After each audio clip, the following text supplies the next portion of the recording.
तुम्ही परिक्रमा कोणासाठी करताय? जगाला दाखवायला मी आज हे करतोय, मी आज ते खातोय, मी म्हणजे ह्याची आवश्यकता आहे का? खरं तर आम्ही अशा किनाऱ्याला होतो ना की समोर आणि मागं अख्खा तुम्हाला किनारा दिसतो. तेवढं आला समोर, कमरेला फक्त वस्त्र होतं त्याच्या मांडी एवढं, बाकी सगळा उघडा. आणि त्याला विचारलं, बाबाजी आश्रम कहा इथने? त्याने बोलला तर काहीच नाही, त्याने फक्त हात दाखवला की ह्या वाटेने जावा. पुढे चालल्यावर लक्षात आलं की आपल्याला इतका वेळ तर कोणीच नाही भेटलं, 2 तास. हा कुठून आला समोरून? अश्वत्थामा भेटतात का? माहित नाही मला तरी नाही, कारण आज नर्मदा किनारी जे पिढ्यानपिढ्या सेवा करतायत ती लोक आम्हाला सांगतायत की अजून आम्हाला मैयाने पण दर्शन दिलं नाही, आणि तुम्ही लोक येताय आणि लगेच तुम्हाला चालू परिक्रमेत पहिल्या आठवड्यात मैया भेटली, अश्वत्थामा भेटली. असेल ना, ज्याचं जेवढं असेल त्याचं त्याला भेटेल. आणि फोन ठेवला खाली आणि विश्वेश्वर बँकेचा मेसेज मला की तुमचं पेमेंट बँकेत जमा झालेलं आहे. मग आता ह्याला तुम्ही चमत्कार म्हणा की माझी सही चुकली होती, तरी गव्हर्नमेंटने माझं पेमेंट मला दिलेलं होतं. म्हणजे कोणाच्या रूपात मैया फक्त नर्मदा किनारी असं नाही म्हणत मी, ती सगळीकडेच आहे.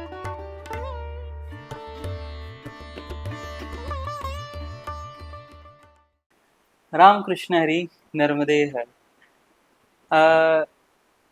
या आधीच आम्ही एका व्हिडिओ दरम्यान सांगितलंय की ही सिरीज काय आहे.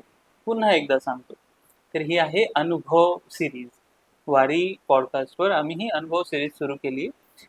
साधू संतांचे विचार आपण ऐकतो, संतांच्या भेटी आपण करतो, पण त्यासोबतच जे साधक असतात त्या साधकांचे जे अनुभव असतात किंवा आपल्या नॉर्मल जीवनातल्या प्रत्येक व्यक्तीचे जे अनुभव असतात त्या अनुभवांचा एक प्लॅटफॉर्म किंवा त्या अनुभवांच्या गोष्टी तुमच्यापर्यंत पोहोचवाव्या याकरता आम्ही ही सिरीज सुरू केली.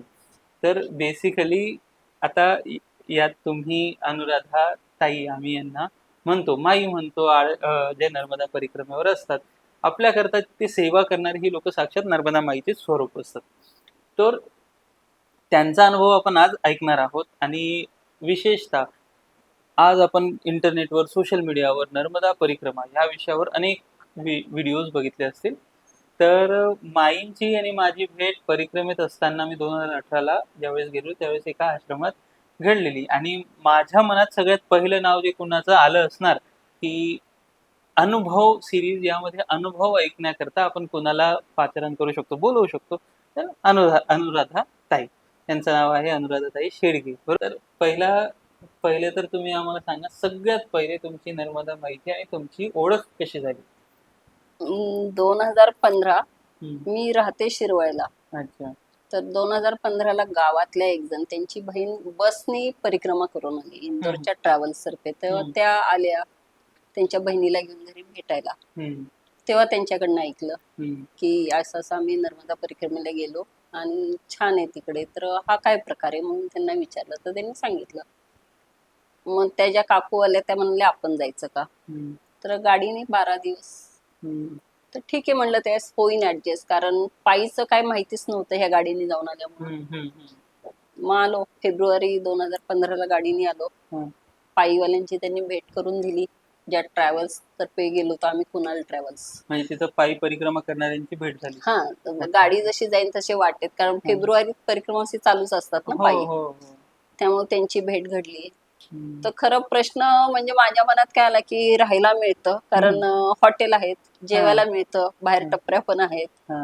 मुख्य प्रश्न होता की यांच्या विधींसाठी हे नैसर्गिक आंघोळ किंवा हे कुठं होत असेल परिक्रमेत. हे जर 4 महिने 4-5 महिने चालतायत म्हणतात, तर ही व्यवस्था कोण करतं? कारण भारतात अजून तशी ती समस्या खूप होती मोठी, की माझ्या वडिलांच्या बदलीमुळे आम्ही असं गावोगाव फिरलो महाराष्ट्रात, पण शक्यतो जिथं टॉयलेट आहे असेच व्यवस्था बघितलेली. त्यामुळं हा जो कन्सेप्ट होता ओपनला जायचं, होल वावर इजावर, ते कधी डोक्यात घुसलं नव्हतं. मग ती परिक्रमा झाली. ऑगस्ट मध्ये फेसबुक मी पहिल्यांदा चालवायला शिकले, तर एक लेख आला त्याच्यावर नर्मदा परिक्रमेचा. मग त्यांना फोन केला की मला एक पायी जायची इच्छा झाली. मग त्यांनी एक कॉन्टॅक्ट नंबर दिला आणि त्या नंबरवर फोन केला की मला यायचंय.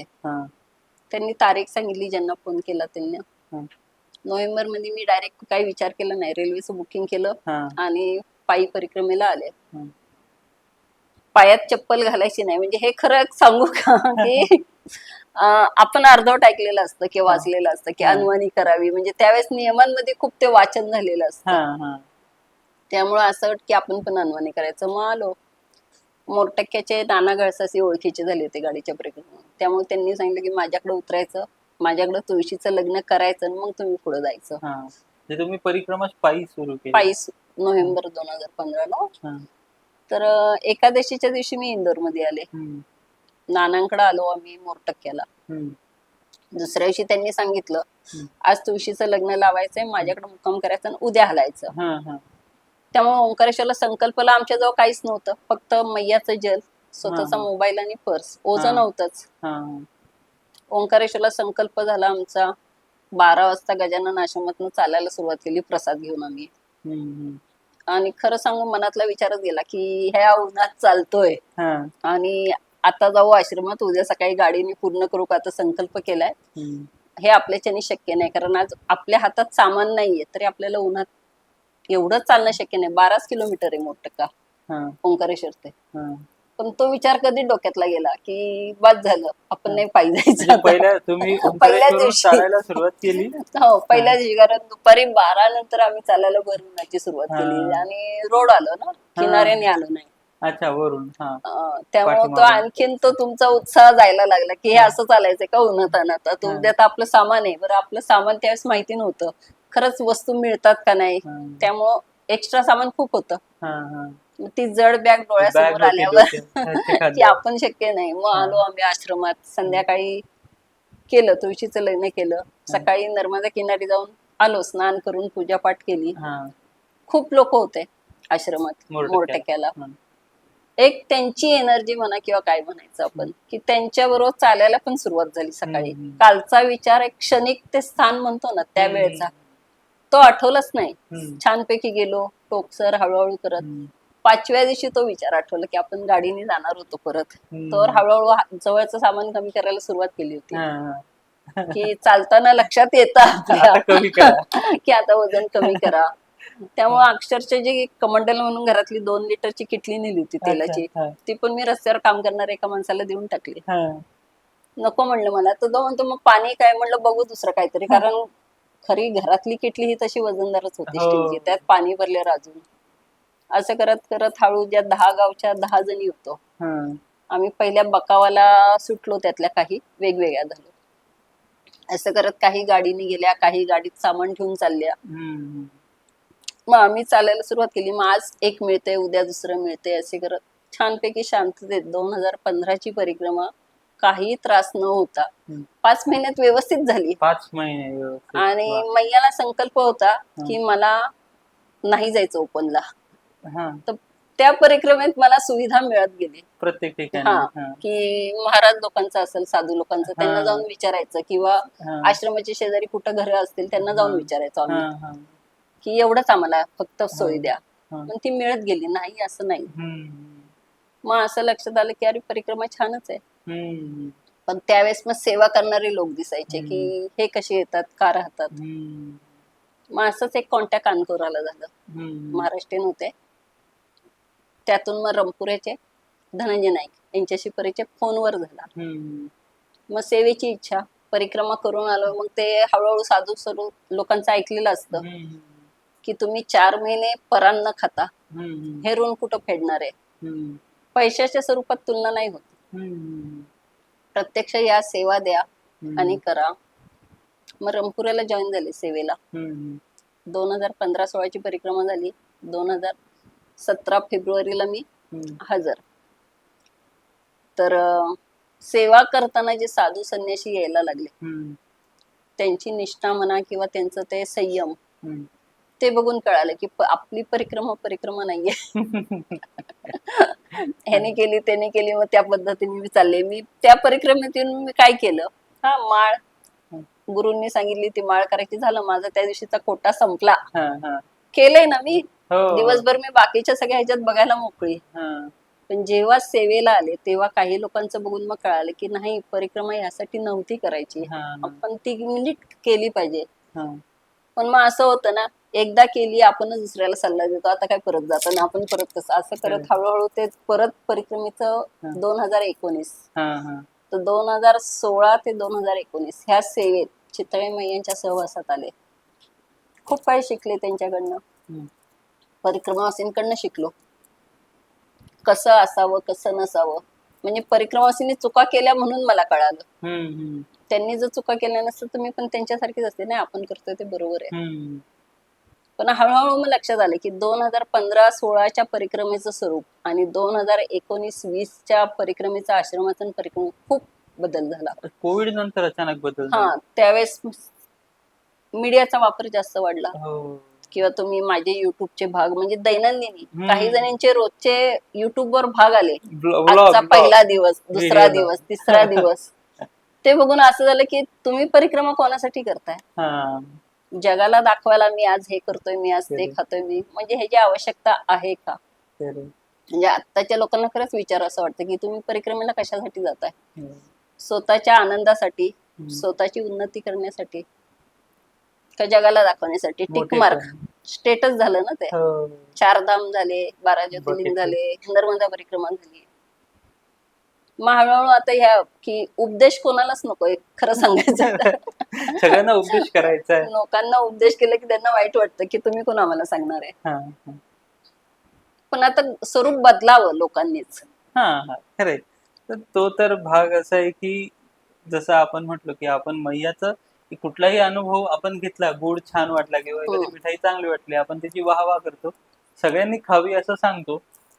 त्याच्यासोबतच आता तुमचे जे अनुभव आहेत त्यातनंही लोकांना कळेल आणि काही मार्गदर्शन म्हणजे फॉर एक्झाम्पल पूजा करायची असते घरात, ती पूजा कशी करावी याचं जर तंत्र नाही सांगितलं, त्या पूजा करण्याचं जे पुण्य फळ लाभावं किंवा जो काही फायदा मिळायचा तो नाही मिळू शकत. तो आता ते अनुभवातून तर कळेलच. आणि विशेषतः तुम्ही किती वर्ष व त्यानंतर तुम्ही किती वर्ष सेवा करतात आणि कसं स्वरूप असतं, किती महिने जातो तुम्ही महिन्यात? आजपर्यंत म्हणजे नोव्हेंबरला जर सेवेला हजर झाले तर वेगवेगळ्या आश्रमात जसं आवश्यकतेनुसार थांबते की जाऊन विचारते. आमचे जे आश्रम आहेत चालू आहेत काही, तिथं आम्ही 10 दिवसाचं बंधन घातलंय.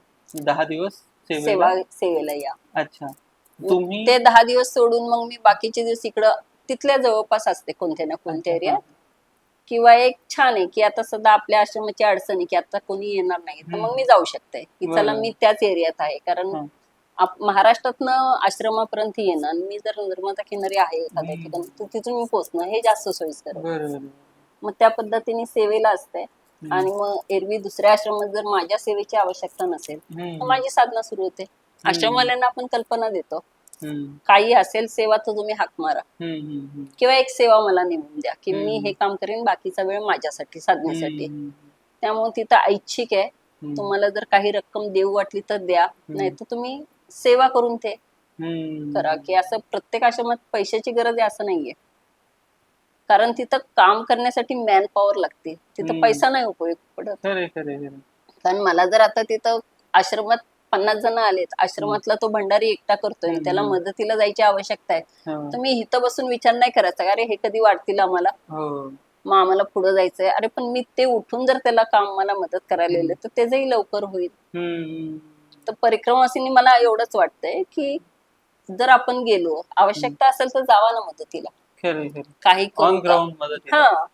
नुसतंच मग आम्ही परिक्रमात आहे आणि तुम्ही आम्हाला दिलं पाहिजे आणि आम्ही वाट बघतो असं नकोय. चला तो एक मुद्दा आहे डिस्कस करण्यासारखा. खर तर याच्यामध्ये ज्यावेळेस आपण अनुभवांची गोष्ट करतो, चांगले आणि वाईट दोन्ही अनुभव येतात. आता एक लोक आजकाल जे म्हणतात की चला परिक्रमेला म्हणून सगळे जातात. एक आश्रमवासी म्हणून तुम्ही किंवा सेवा तुम्ही देतात एका आश्रमातनं, तर तुमचा दृष्टिकोन काय असतो? असं हे होतं का हा महाराष्ट्राचा आहे? नाही, तो परिक्रमावासी. अच्छा, नाही तसं नाही. खरं हे सांगा. नाही, खरंच सांगतो की हा महाराष्ट्राचा आहे म्हणून त्याला छान सेवा देऊ किंवा हा गुजराती आहे मग त्याचा एक असा दृष्टिकोन ठेवू असं नाही. माझा प्रश्न उलटा आहे. अच्छा, ओळखू येतात का लोक की हे महाराष्ट्रात आले? येतात ना, तुमच्या देहबोलीवरनं किंवा काही पटकन कळतात. आणि आहेत महाराष्ट्राचे पण, मी आता सध्या जे आपल्याकडं झालंय की महाराष्ट्रावाल्यांनी परिक्रमा बिघडवली आहे ना, 70% मान्य आहे म्हणा, पण 30% नाही येत. आपलेच परिक्रमावासी महाराष्ट्रीयन इतके छान येतात की तेडी संगम आमचा दिंडोरी जिल्ह्यात अमरकंटकच्या आधी उत्तर तटावर 70 किलोमीटर मागं. तर 2 परिक्रमावासी आले, महाराष्ट्राचे होते, सकाळी 9ची वेळ. आश्रम छान आहे आपला, तर त्यांनी आल्यावर झाडू घेऊन बाहेरचे अंगण झाडायला सुरुवात केली. बघता बघता 9, 10चे 11 झाले तर माझ्याकडे परिक्रमांची संख्या वाढायला लागली की आता जेवायला थांबतायत भोजन प्रसादीला. त्यांनी बघितलं की मी एकटीच आहे तिथे सेवेला. काही कणिक मळू मळू, भाजी आम्ही करतो, हे करतो, वाढायची सेवा केली त्यांनी. एवढ्या वेळात ते 9 वाजता आल्यानंतर एक जनरली असं होतं की चहा प्रसादी घ्या. नाही, आधी आम्ही काम पूर्ण करतो.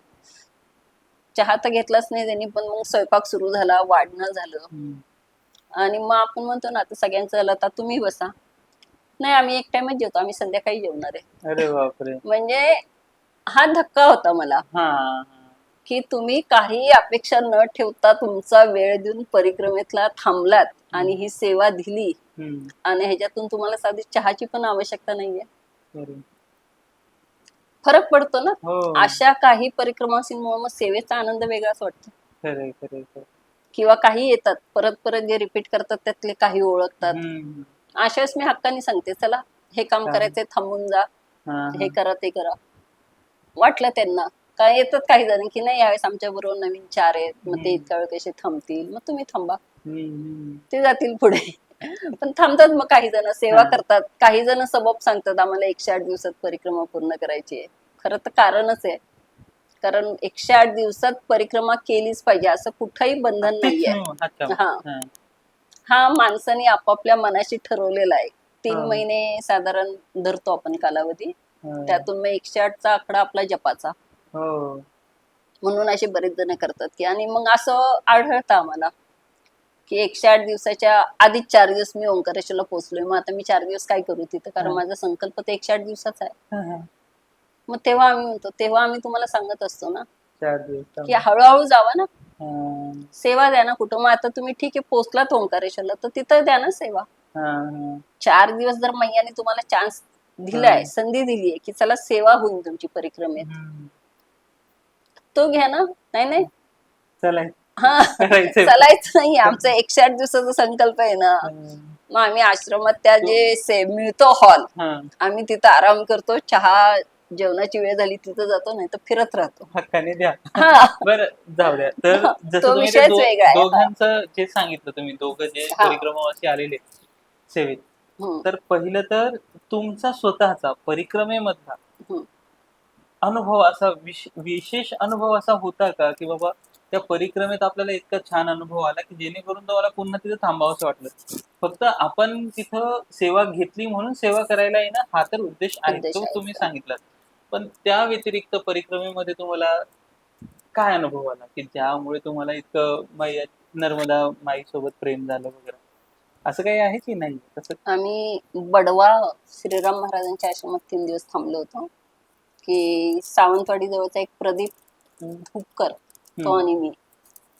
मागं पुढं आम्ही जवळजवळ शूलपाणेश्वर पासून मागं पुढं होतो. भवतीला भेटलो होतो. तर भवतीचा अनुभव आमचा असा होता की बीजासन भवती शूलपाणेश्वरची एंट्री, तर आम्ही बालेवाडीतल्या दोघी आणि आम्ही चाललो होतो.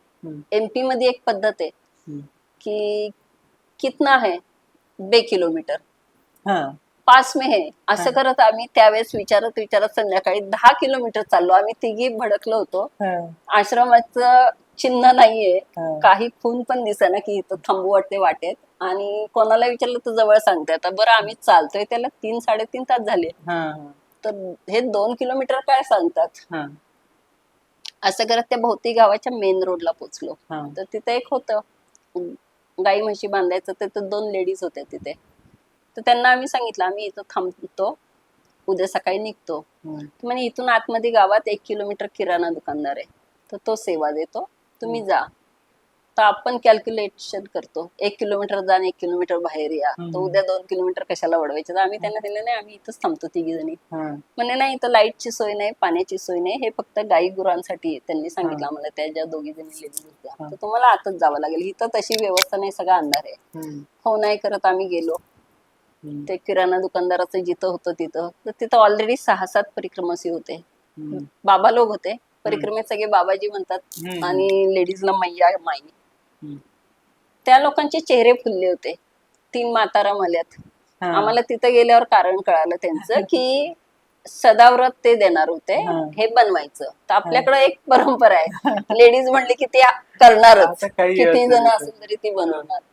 बरं आम्ही इतकं दमलो होतो त्या सगळ्या बे किलोमीटर हँडपंपच्या इथं आम्ही आमचं स्नान केलं, पूजापाठ केली आणि संध्याकाळी 7ला आम्ही आसन लावलो, झोपलो, आडवेच झालो.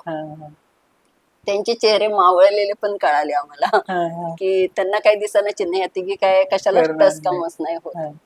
तर माझ्या शेजारी एक खुर्ची घेऊन वयस्कर त्या घरातले आजोबा बसले होते. त्यांनी 3-4दा माताराम माताराम, भोजन नाही करेंगे, हो नाही करत. शेवटी आम्ही तिघींनी उत्तर दिलं की आम्ही दुपारी उशिरा जेवलो होतो, आम्हाला भूक नाहीये. म्हणजे त्या आजोबांच्या ह्यानी हे सगळ्यांना वाटलं आता ह्या आता तरी तयार होतील की खिचडीच बनवायची असेल पण त्याला तरी तयार होतील. तर नाहीच, आम्ही आपलं नाहीच, आम्ही नाही टाळलं खरं सांगू की आम्हालाही कंटाळा आला होता की दमलो होतो आम्ही, आणि हे लोक का अधिकार गाजवतात की त्यांचंही आम्हीच करायचं. आणि झोपलो. तर तो दुकानदार जात होता बडवानीला, त्या गावातला, त्याचं तिकडेही दुकान होतं. तो रात्री 8ला आला असेल ते दुकान बंद करून. त्यांनी विचारलं असेल घरात परिक्रमासी जेवले का, तर त्यांनी सांगितलं घरातल्यांनी नाही म्हणून. असं असं झालं, ते तसेच झोपलेत. मग त्यांची कॉलेजला जाणारी मुलगी बाहेर विचारायला आली की हम बना रहे तो आप लोग पाओगे क्या. आम्ही तिघे ताडदिशी हम लोग भी पाएंगे. आणि मग त्यावेळेस ह्या लोकांशी ओळख झाली. 7 जणातले काही महाराष्ट्रीयन होते, काही एमपीचे होते. मग महाराष्ट्रीयन लोकांनी जी ओळख झाली त्यांनी विचारलं, मग तुम्ही मगाशी नाही का म्हणालात की आम्ही जेवण आलो, आम्हाला भूक नाही. तर म्हणलं आमच्यात त्राण नव्हतं बनवायचं आणि चूल पेटून करायचं 10-12 जणांचं, ते डोक्यातच नव्हतं की आता ते कोण घेणार ना, अंधार पडत चाललेला आहे, ते करायचं. आणि मग त्या दुकानदाराने आम्हाला छानपैकी मुळा घालून पिठलं दिलं आणि चपाती, असं करून. मग त्यावेळेस ह्या प्रदीप तुपकरची ओळख झालेली. मग शूलपाणेश्वरला कधी पुढं मागं येत गेलो, असं करत परत गॅप पडला. भालोदला मी गुरुचरित्र वाचायला थांबले प्रतापबाई महाराजांकडे, हा तिथं थांबलेला होता. मग परत जरा 3 दिवस राहिले, जास्त ओळख झाली, परत आमची साथ सुटली. असं करत आम्ही बडवाच्या आधी परत एकत्र आलो. तर बडवाला श्रीराम महाराज नाही आहेत सध्या, म्हणजे गेले ते. तर तिथं 3 दिवस थांबलो. आणि आमचा हट्ट होता किनाऱ्याने जायचं, म्हणजे प्रदीपची साथ मिळाली म्हणून. नाही तर तो बालेवाडीतल्या ज्या दोघी होत्या त्यातल्या एकीमुळे रोड कधी किनारा असं करत आलटून पालटून होतं. मग प्रदीप आणि मी आलो. 3 दिवस राहिल्यानंतर श्रीराम महाराजांनी तिथं अनुग्रह दिला आणि पुढे गेलो. चारुकेश्वर सिद्धवट आहे, त्या किनाऱ्याने आलो. तिथे किती 8-8:30ला तर आलो असेल आम्ही तिथं, आरामात रमत. आणि तिथं अखंड रामधून चालू आहे. तर त्या लोकांनी विचारलं प्रसादी लेके जाओ, भोजन प्रसादी. तर विचारलं किती वाजता, तर म्हणे 11 वाजता भोग लगेगा फिर परोसेंगे. 8:30लाच विचारले, 11 वाजता नैवेद्य दाखवणार मग वाढणार, तर 2.5-3 तास इथं बसून काय करायचं. आम्ही एवढ्यात 4-5 काय 6 किलोमीटर जाऊ पुढे आणि आलो बाहेर, आश्रमाच्या बाहेर. तिथं गाईजवळ एक साधू होता, त्यांना विचारलं पुढचा मार्ग किनाऱ्याने जायचा. तर त्यांनी त्या आश्रमाच्याच कंपाऊंडला दाखवला. जाड दोरखंड बांधलेला होता आणि त्याला गाठी होत्या पायाचं हे ठेवायला, उतरायला नाही, किनाऱ्याला दोरखंड होता आणि नदी होती समोर. तर तो प्रदीप उतरला, मी माझी बॅग वरनं टाकली, मग त्या दोरखंडाला धरून उतरलो. तर ती चोरल नदी होती, नर्मदेला जी मिळते ती. तर तो आधी उतरला. ताई तो आतमध्ये आहे, जास्त पाणी नाही, घोट्यापर्यंतच आहे.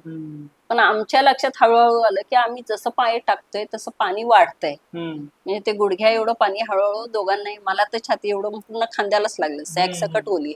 बरं कुठेही पाय टाकतो तर मी बुडते, मला पाय टाकायचं धाडस होईना कुठे. बरोबर प्रदीप माझ्यापेक्षा उंच, पण त्यालाही वाटलं की असं का झालं की घोटे एवढंच पाणी होतं ना, आपण अजून क्रॉस पण केला नाहीये. तर आम्ही दोघं मग नर्मदेहर, कारण नर्मदा किनारी परवलीचा शब्द तोच आहे. बेंबीच्या देठापासून ओरडा कोणी ना कोणी मदतीला येतं. तसा एक मुलगा शेळ्या घेऊन जाणारा 11-12 वर्षाचा, त्यांनी आवाज देत देत आम्हाला पलीकडच्या किनाऱ्याला पार केलं. तिथं पाय ठेवा, तिथं पाय ठेवा असं करत. आणि जसं त्यांनी सांगितलं तसं आम्हाला कळालं, आम्ही वरवर व्यवस्थित चाललोय, पाण्यात न निघत. पलीकडे गेलो, सगळंच ओलं होतं ना, बॅग सगळं काढलं आणि वाळत टाकलं. बरोबर 11:30 वाजले. हो. ह्या किनाऱ्याचं त्या किनाऱ्याला समोर आश्रमाची भिंत दिसते जिथून आपण उतरलो. हा. आणि वाळून झालं, भरलं, उचललं. हम्म. प्रदीप घेतला आणि गेला पुढे. हा. बॅग घेताना वागतो ना आपण, हा. हा. तर जिथं आपण खांदे एवढे पाण्यात आलो ते दगडगोटे दिसायला लागले. हा. म्हणजे इतके गरकन फिरले ना की आता आपण इथनं आलो तर एवढं भिजलो. 3 तास गेले, 8:30 ते 11:30. हा. पाणी कुठे मग आता, म्हणजे मगाशी झालं भास आहे म्हणावं तर आपण ओलं होतं सगळं. हो. मग प्रदीपला आवाज दिला तर त्याला वाटलं हिने कशाला तरी दिला, हा. तर म्हणलं तू खाली ये परत. हा. खरंच बघतो तर काय नाही, गोटेच आहेत सगळे. हा. मग हा काय प्रकार आहे. अरे बापरे. तर लगेच लागून एक आश्रम होता एक 10 मिनिटावर, हा. तिथं जाऊन आम्ही सांगितलं की असा असा आता प्रकार झाला. हम्म. तर म्हणे नर्मदेचं काम चालू आहे ओंकारेश्वरला धरणाचं. हम्म. त्यांनी पाणी अडवलेलं असतं तेव्हा चोरल नदीला पाणी नसतं हम्म. आणि त्यांचं काम बंद असतं तेव्हा ते सोडतात. सोडतात, तर बरोबर. तुमची जनरली ते नर्मदेकडे पाठ असताना तुम्ही चोरल नदीत एंट्री केली. हम्म. ते पाणी वाढलेलं आम्हाला कळालंच नाही ना. मग आता काय करायचं, तर त्यांनी 11:30 वाजले भोजन.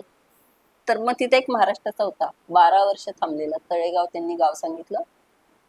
ते ओळख देतच नव्हते मी महाराष्ट्रीयन आहे म्हणून, पण बोलताना दोघं मराठीत बोलून ते पण बोलले. आणि मग त्यांनी सांगितलं की चोरल नदी पार करत नाही असं पुस्तकात लिहिले. तर आमच्या दोघांकडे पुस्तकच नाही येत ना मार्गदर्शन. हम्म. बडवाला आल्या तुम्ही, बडवा मार्गे येता हा. नाग मंदिर तिकडून चवन आश्रमला जाता, बरोबर. किनाऱ्याने नाही येत असं पुस्तकात उल्लेख आहे चोरल नदीत प्रवेश करू नये. तर आमच्या हा. दोघांकडे पुस्तक नसल्यामुळे आमचा वाचण्याचा संबंधच नाही. हो. आम्ही किनारा किनारा किनारा हा. असं करत आलो. मग त्यांनी जेवायचा आग्रह केला तर प्रदीप जेवायचा नाही, एक हा. टाइम जेवायचा. हा. त्यामुळे मी जेवले, पुढं आलो. पुढं डोलारा म्हणून आश्रम लागतो. हम्म. तर 5 स्टार आश्रम आहे खरं म्हणजे तो. अच्छा. म्हणजे आता तो खूपच भारी झालाय. 5 स्टार म्हणजे का, तिथं हा व्यवस्था आहे का? आहे, खूप आहे. हा. आणि मग तिथं आलो.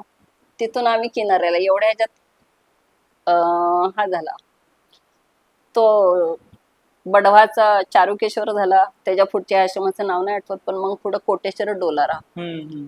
हे क्रॉस केल्यानंतर कोटेश्वर आल्यावर किनारा म्हणजे ओंकारेश्वरच्या समोरचा किनारा हा, हम्म. जिथं संगम आहे आपलं कावेरी. त्याच्याबरोबरच्या आम्ही उत्तर तटावर आम्ही दोघं चालत हा. होतो. 4 वाजले, 5 वाजले. मार्ग असा होता, कधी तुम्ही अगदी जंगल मार्गे जाता आणि कधी अगदी पात्राजवळ, अशी ती पायवाट खालीवर फिरत होती. मग आता सूर्य मावळ्याला चाललेला आहे. हम्म. आम्हाला काहीच दिसत नव्हतं की आश्रम कुठं आहे. हम्म. त्यामुळे प्रदीपच्या डोक्यात काय होतं की मी इथं पण झोपेल हा. किनाऱ्याला, पण आता ताई आहे हा. ती कशी झोपल. एक तर मगरी आहेत का नाही माहिती नाही, पण जंगल आहे सगळं, तर जंगलात एखादा प्राणी असेल. हम्म. आम्ही आपली बिस्किटाचं दिसतात का खुना, हा. कारण ओळखीच्या खुना त्याच आहेत की हो. माणूस जात होते किंवा शेळ्यांचं हा. लेंड्या. मग नर्मदे चालूच होतं आमचं. आणि मग समोरच्या किनाऱ्याचा जो फेमस आहे आपल्याकडे अवधूत आश्रम, मैयांच्या ह्याच्यात उल्लेख आहे, त्या आश्रमाचे आवाज वाऱ्याने आमच्याकडे येत आहेत. हो. आम्ही नर्मदेवर ओरडतो, आमचा आवाजच नाही त्यांच्याकडे की आम्हाला मार्ग पुढं आश्रम आहे का नाही कळायला. हा. मग हळूहळू आम्ही दोघंही दत्त संप्रदाय, गुरुदेव दत्त, गुरुदेव दत्त, गुरुदेव दत्त असं. तर एक माणूस आलाय समोरून. हा. खरं तर आम्ही अशा किनाऱ्याला होतो ना की समोर आणि मागं अख्खं तुम्हाला किनारा दिसतो तेवढ्या हो. 4 किलोमीटरच्या टापूत, हा. मागचा पुढचा माणूस. आणि तो आला समोर. कमरेला फक्त वस्त्र होतं त्याच्या मांडी एवढं, बाकी सगळा उघडा. हम्म. उंच होता. आणि त्याला विचारलं, बाबाजी आश्रम कहा इतने, अभी शाम हो जाएगी तो हम लोगों को मिल नहीं रहा है या नाही. त्याने बोलला तर काहीच नाही, त्याने फक्त हात दाखवला की ह्या वाटेने जावा. हम्म. आम्ही दोघं खालचे होतो ते वरती गेलो. हम्म. पुढे चालल्यावर लक्षात आलं की आपल्याला इतका वेळ तर कोणीच नाही भेटलं, 2 तास. अरे हा बापरे. कुठून आला समोरून, कारण हा. जाताना समोरचा माणूस तर दिसला पाहिजे ना हो. थोडा तरी. मग मागं वळून बघितलं तर मागं पण कोण नाही दिसलं. मग मी प्रदीपनी दत्त प्रभू. वा. आणि खरंच 5व्या मिनिटाला आम्ही कोठावा आश्रमात पोहोचलो. अरे बापरे. कोठावा आश्रमात लाईट नव्हती. हा. आश्रमाचं काम चालू होतं, त्यांनी आम्हाला एक खोली दिली. हा. अंधार झालाच होता. हम्म. त्यांनी आम्हाला एक वॉर्निंग दिली होती हा. की रात्रीचं आश्रमाच्या बाहेर पडायचं नाही. हम्म. आणि जेवण तुम्ही बनवणार का. हा. तर अंधारात काय बनवते असं म्हणलं नाही, तो तर एक टाइम जेवत होता ना. हा. तर त्याला मी म्हणलं, तू दुपारी जेवला नाही ना, आता तुझं तू बघ, मी काय बनवणार नाही तुझ्यासाठी. आणि झोपलो. तर तो खूप छान भजनं म्हणतो. हा.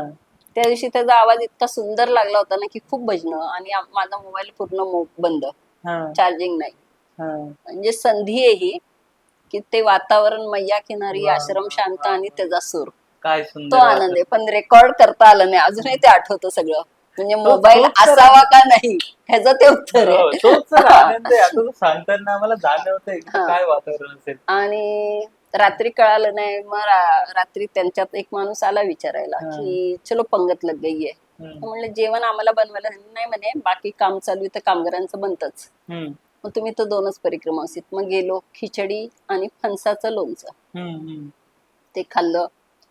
आलो, सकाळी त्यांनी सांगितलं की तुम्ही इथून जाताल च्यवन आश्रमला तर कोणी बरोबर असल्याशिवाय जायचं नाही.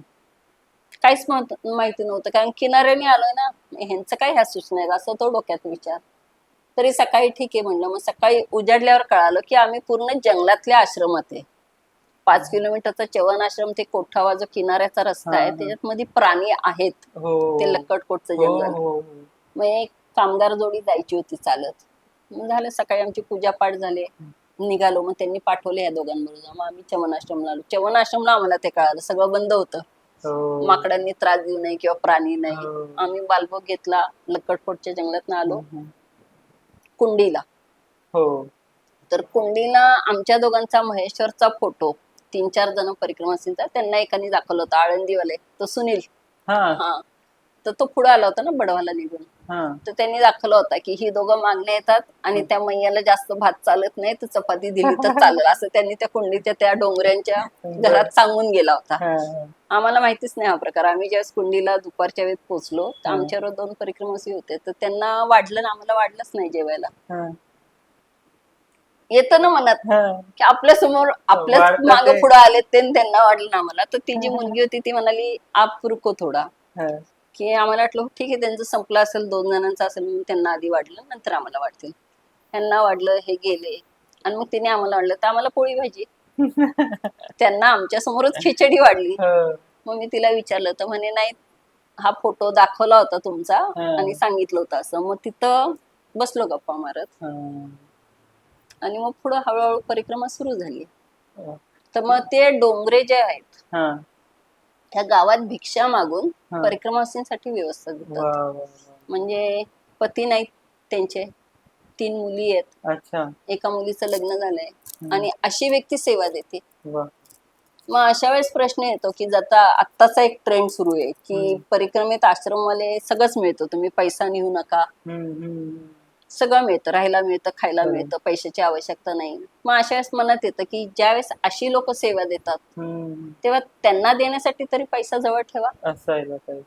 अच्छा, तसं देण्याकरता. हा, की पैसा ठेवू नका हे उत्तर नाहीये की सगळं मिळतं म्हणून. जिथं आवश्यकता आहे तिथं द्या ना.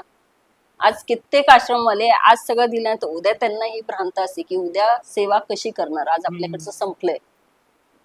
तर एक वाक्य आहे माझं, जर माझ्या आश्रमात रोज जर ऍव्हरेजने 20 परिक्रमावासी आले, त्यांनी 10,000 रुपये त्या आश्रमात ठेवले, हे जे 200 रुपये जमतात त्यात तो आश्रम दुसऱ्या दिवशीची त्या परिक्रमांची व्यवस्था करू शकतो.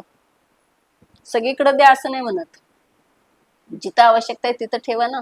आज मी जर बाहेर गेले 4 दिवस सिटीत फिरायला, माझंच राहणं, चहा, जेवण, नाश्ता, हा जर दिवसभराचा खर्च बघितला तर मी आश्रमाला परिक्रमा करताना काय हरकत आहे की मी सकाळी चहा घेतला 10 रुपये ठेवले, नाश्ता मिळाला 10 रुपये ठेवले, जेवताना ठेवले, राहायचे ठेवले, माझे दिवसभरात समजा 70 रुपये गेले हिशोब.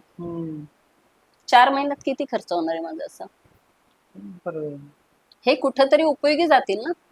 नाही, पण मग याच्यामध्ये तर तेच झालं ना, मग व्यवहारच झाला किंवा यापेक्षा मग आश्रम नसावेत असं माझं मत आहे. हे सेवा करणारे, त्यापेक्षा साधू संतांच्या आश्रमात जा, सदाव्रत घ्या, बनवा आणि निघा.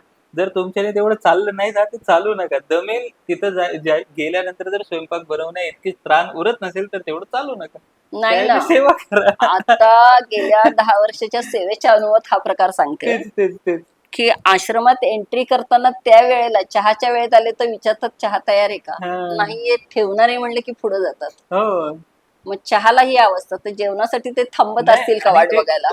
गाडीवाल्यांचा अनुभव तुम्ही सांगितला, की गाडी घेऊन एक जण पुढे येऊन जात. हो, तर नाही, हा नवीनच ट्रेंड सुरू झालाय की स्वतःची किंवा भाड्याने गाडी ठरवून येतात, त्यातले 2 जण कायम गाडीतच बसलेले असतात की परिक्रमा केली हे दाखवायला आहे का नाही माहिती नाही त्यांचं, हो. पण मग आम्हाला थोडं दुखापत झालीये, थोडा त्रास झाला म्हणून आम्ही गाडी उचलली, हे कारण आहे.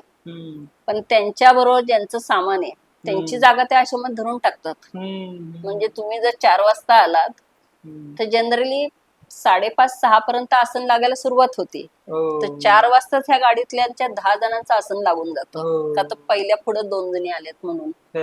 अशा वेळेस जो एखादा मधला अदला येतो परिक्रमासी, 2 जण आले, 3 जण, त्यांना ही लोक जागा नाही देत. तर ही चुकीची प्रथा पडत चालली आहे. तेच ग्रुपने चालायचं. ते येतील त्यावेळेस जी जागा शिल्लक असेल तिथं आसन लावा ना. तुम्ही जर गाडीने पुढे येऊन जागा पकडताय तर हा काय प्रकार झालाय? असो, पण ह्या गोष्टी होऊ नये. परिक्रमा जसं तुम्ही आता सांगितलं, गुरुदत्त तुम्हाला साक्षात भेटले आणि ही गोष्ट तुम्ही सांगताना फार सहज सांगितली, पण असायला ते त्यावेळेस तुम्हाला किती विशेष वाटलं असणार ना, की एकदम म्हणजे पुढं कोणी नाही, मागं कोणी नाही आणि कोणीतरी व्यक्ती येतंय, उभं राहतंय आणि ते जातंय. सो हे अनुभव घेऊन आपण ज्यावेळेस परिक्रमेला जातो, तुम्हाला काय वाटतं की हे सगळ्यांना सारखे अनुभव येत असतील की नाही? हे ज्याच्या त्याच्या तुमच्या साधनेनुसार किंवा भाव जसा असेल तसा. अश्वत्थामा भेटतात का? माहित नाही मला तरी नाही, कारण आज नर्मदा किनारी जे पिढ्यानपिढ्या सेवा करतायत ती लोक आम्हाला सांगतायत की अजून आम्हाला मैयानी पण दर्शन दिलं नाहीये, आणि तुम्ही लोक येताय आणि लगेच तुम्हाला चालू परिक्रमेत पहिल्या आठवड्यात मैया भेटली, अश्वत्थामा भेटली. असेल ना, ज्याचं जेवढं असेल त्याचं त्याला भेटेल, पण तो अनुभव माझ्या स्वतःचा वैयक्तिक आहे ना. तुमचा एक्झॅक्टली तुम्हाला जो अनुभव त्याचा मी जाहिरात का करावी मग, असं मला वाटतं की अश्वत्थामा भेटतो तर त्याला भेटल्या इतके आपण ते पात्रतेचे आहोत. नाही, हा भाग असा आहे की बघा, अश्वत्थामा भेटले आनंदाची गोष्ट आहे. सांगावं का? कारण की माझा अनुभव पर्सनली हा आहे की ज्यावेळेस मी इथं संसारात आहे, अनुभव घेतो, माझ्या मनात नास्तिक विचार फार येतात. परमात्मा किंवा परमार्थापेक्षा दूर जाण्यासारखे विचार किंवा शंका, कुतर्क भरपूर येतात की खरंच आहे का देव? तुम्हाला काय वाटतं? चला जाऊ दे, ते नंतर बोल.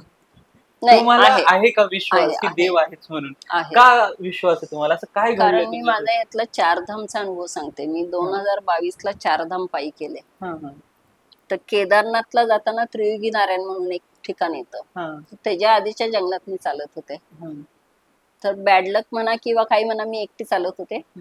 पाऊस होता म्हणून एका ठिकाणी मला तिथं थांबावं लागलं. तिथं छानी म्हणतात की गावातली लोक आपल्या गाई म्हशींना घेऊन ज्यावेळेस हे यात्रा सुरू होतं त्यावेळेस वरती पहाडांवर हिरवळ सुरू होती, तर त्यांच्या चाऱ्यासाठी ते त्यांना घेऊन वरती वस्ती करतात 4 महिने. मग तिथं त्यांचं दूध दुभतं सगळंच असतं. ते लोकल रोजची चढ उतार असते, त्यामुळे ते काटक असतात बनलेले. तर ज्यावेळेस मी चालले तर तिथं 3 दिवस राहावं लागलं मला, का तर बर्फ पडला होता, त्यामुळे वाट नव्हती, बर्फाची झालेली होती. 3 दिवसानंतर खच्चरवाले केदारनाथ साईडचे यायला लागले, तर त्यांच्यानी थोडासा मार्ग रुळला असेल म्हणून मी निघाले. माझ्या बरोबर त्यावेळेस कोणी नव्हतं. चालले. आज त्या छानीवाल्यांनी पण विचारलं मला की आपको कोई साथ में चाहिए क्या? म्हणलं नाही, ही लोक यायला लागली आहेत तर कोण ना कोण भेटल असं डोक्यात आपल्या हिशोब. जसं नर्मदा परिक्रमेत माणसं भेटतात, पण मी ह्या टप्प्यात पहाडी मार्गे आतमध्ये शॉर्टकटनी चाललेले होते ना. तर चालल्यानंतर असं लक्षात आलं की एक मध्ये 200 मीटरचा बर्फाचा पूर्ण आहे टप्पा तो, आणि असं डोक्यात होतं घसरलं तर डायरेक्ट दरी. अरे बापरे, स्लिप झालं तर बरं कोणी दिसणार. अशा ह्याच्यात 3 खच्चरवाले मागणं आले, केदारनाथ ले जाऊंगा 10,000 दे दो, यहाँ से केदारनाथ खच्चर पे. तुम्ही चालत 4 धाम करते, इथून मला केदारनाथ जास्तीत जास्त म्हणलं 15 किलोमीटर अशा टप्प्यात होते मी. तुम्ही 10,000 का द्यायचे? मुळात मी चालायला आले तुम्ही पैसे घेऊन नाहीच आहे. मग ते पुढे जातात तसे 5,000 2,000 दे दो की त्रियुगी तक छोडेंगे. म्हटलं नाही, वो आगे बर्फ है तो आप कैसे जाएंगे? तर माझं ह्याच्यात उत्तर होतं की ज्यांनी मला आणलं तो बघेल. माहिती नाही, शब्द आपल्या तोंडातून निघून जातात आणि ते गेले निघून, का तर त्यांना कुठलाच व्यवहारात नाही आले. म्हणल्यानंतर मी गेले. तो 200 मीटरचा समोरचा दिसतोय टप्पा, आणि बसले, तासभर बसले. समोरून कोण आलं तर निदान आपल्याला धरून जाता येईल, मागणं कोण आला. तास झालं कोणीच नाहीये. मग आता असं आहे की दंड टेकवा आणि पाय टेकवा, असं करत हळूहळू फक्त देव ईश्वर त्याचं नाव आणि चालत तो टप्पा पार केला. आणि एक म्हणतो ना आपण की आपलं ध्येय गाठल्यानंतर आपल्याला पुढं काहीच नसतं. तसे मी तिथं परत 2 तास बसले की खरंच आपण हे पार केलं का, आपण केलं का, आपल्याला कोणत्या शक्तीने मदत केली, म्हणजे खरं. ती आहे ना. हो हो कारण हे धाडसच होतं, त्या लोकांना सवय होती म्हणून ते आपण आपलं ते हो. बर्फावरून तो टप्पा पार करायचा. बरं, तो हम्म. असा होता की तुमचं जरासं स्लिप झालं आपल्या पाठीवर ओझ, आणि बसल्यानंतर थोड्या वेळाने ना मागणं एक येताना दिसला. हळूहळू लक्षात आलं तर तो ओळखीचा होता. नर्मदा किनारी अमरकंटकला गाठ पडलेली होती आणि तोही चारधामला आलेला होता. तो अनवाणी होता. एवढ्या बर्फात? पूर्ण कायमच अनवाणी चालतोय तो. अच्छा. तर आता मला हे की चप्पल नाही घसरली पण अनवाणी पाय तो बर्फावरून स्लिप होऊ शकतो ना. हो. तर तो ट्रेकरच आहे म्हणून मी त्याला तिथनंच आवाज देते की अमोल हळूच ये, खूप घसरडय. तो इतका छान आला की मी त्याचा व्हिडिओ घेतला. त्याला सवय असेल कारण त्याने तोही फोटोग्राफर आहे आणि त्यांनी खूप ट्रेक केलेले आहेत उत्तराखंडचे. तो इतका छान आला की मी त्याला म्हणलं अरे माझे 3 तास गेले तिथं. मी 1 तास इकडं 2 तास इथंच बसले की आता पुढे जायचं. असं करत मी त्रिवेणीला आलो. तर लँडस्लायडिंग झाल्यामुळे खूप ह्याच्यावर चढा उतरा, झाडाखालनं जा. तो साधूच बनलाय. तर त्याचे काही नियम होते. 2 नंबरला गेलं तर आंघोळ केल्याशिवाय पुढे नाही जायचं. तर एका टप्प्यात त्याचं असं आलं की मला आता जायचंय, तू पुढे जा. मी पुढे गेले. मग लक्षात आलं की अजून आपला टप्पा खूप आहे, अजून हे जंगल आहे ते संपतच नाहीये. त्रियुगी नारायण म्हणतात ते खरंच कुठं आहे. अशा टप्प्यात एक ती परत छानीसारखं दिसलं. तर 2 मोठे केसाळ कुत्रे आले समोर. मला नर्मदा परिक्रमेत 2019ला कुत्रं चावलं होतं. त्यामुळे मी जरा लांब होते की आता हे आल्यानंतर काय करायचं असं म्हणून. पण ते छानपैकी आले, माझ्या पुढं मागं चालले, असे करत चालत मी त्यांच्या बरोबर चालते. मग एक म्हशींचा मोठा आला तांडा, तोही गेला. आणि वाटा नर्मदा परिक्रमेसारखी आहे की इकडं जायचं का इकडं जायचं, कारण नेट तर चालतच नाही, बंदच आहे ना मोबाईल. तर मग त्या कुत्र्यांच्या मागं जायचं का, आता हा परिक्रमेचा अनुभव आहे की कोणतरी त्याच्या रूपात येतं मार्ग दाखवायला.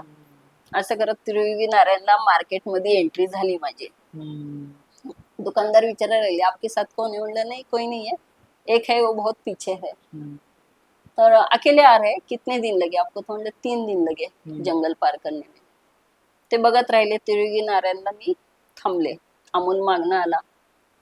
तिथं साधू लोक आले होते, दुपारी त्यांनी स्वयंपाक केला होता. मग त्या धर्मशाळावाल्यांनी, मॅनेजरनी, केअरटेकरनी सांगितलं मला की उनका बनाया भोजन आप बनाओ मत, उनका खा लो. आता साधू लोकांचं जेवण तुला माहितीये तिखट आणि तो चांगलाच मोठा. तर मी विचार केला त्यांना की आता इथे दिसतात हॉटेल, तिथनं काहीतरी घेऊन यावं. कारण आता 4 धाम हा माझा संकल्प होता. त्याच्यात तुमचं नियम असे नव्हते की कांदा लसूण खाणारच नाही किंवा काही, जे मिळेल ते खाईल. कधी स्वतः कधी तयार असं ते होतं. मग मी अमोलला सांगितलं, पण त्यावेळेस मला एक रूम मिळाली होती. आणि मग हळूहळू जशी संख्या वाढत गेली साधू लोकांची, तसं माझ्या लक्षात आलं की माझ्या रूमला आता कोणतरी दुसऱ्या 2 लोकांना तो केअरटेकर देणार आहे. मी अमोलला सांगितले की अमोल तू माझ्या रूमला शिफ्ट हो, बाकीच्यांना पण दुसरी देऊ. कारण एक अमोल महाराष्ट्राचा ओळखीचा म्हणून मी साधू लोकांबद्दल आक्षेप नाहीये, मी त्यांच्याबरोबर 4 धामला अशी राहिलेली आहे. त्यामुळं धोका हा नाही जाणवला मला कधी की आता जे चालू आहे महाराज लोकांबद्दल. तुम्ही ते अनुभव घ्या ना तुम्ही. प्रत्येक वेशधारी हा चांगलाच आणि वाईट आहे हे नाही तुम्ही ठरवू शकत. मनुष्य आहे शेवटी. मला शक्यतो चांगलेच आले अनुभव साधू लोकांचे. त्यांच्याबरोबर अगदी तुमचे जटावाले, गांजावाले, त्यांचाही नाही त्रास झाला. कारण एक त्यांचं जे जीवन बघितलं की आज मी माझ्याकडे थोडाफार पैसा आहे म्हणून मी 4 धाम माझ्या खर्चानी खात होते, राहत होते. ते साधू लोक काहीच नाही, रस्त्यावर राहत होते. आणि आपण जर म्हणलं चला मी देते की चला चहा पिऊ, तर नाही यायचे. अरे बापरे, आपको कोण पैसा देगा. त्यांचा हा विचार बघितल्यानंतर आपण ह्या लोकांसारखं कधी होऊ नाही, होऊ ना, प्रयत्न केला तर हो, पण ते विशेष आहे आणि अवघड आहे की आवश्यकता आहे तरी पण नाही म्हणतायत ते. आणि नर्मदा परिक्रमेत मला आवश्यकता नाही पण मिळते तर मी घ्यायला तयार आहे. हे 2 टोक मला उदाहरण एकदम अगदी. 4 धाम मध्ये तर विशेष आनंद येत असेल ना. येतो ना, पण मुळात नर्मदा परिक्रमा पहिल्या केल्यामुळे आपल्या अपेक्षा वाढलेल्या आहेत.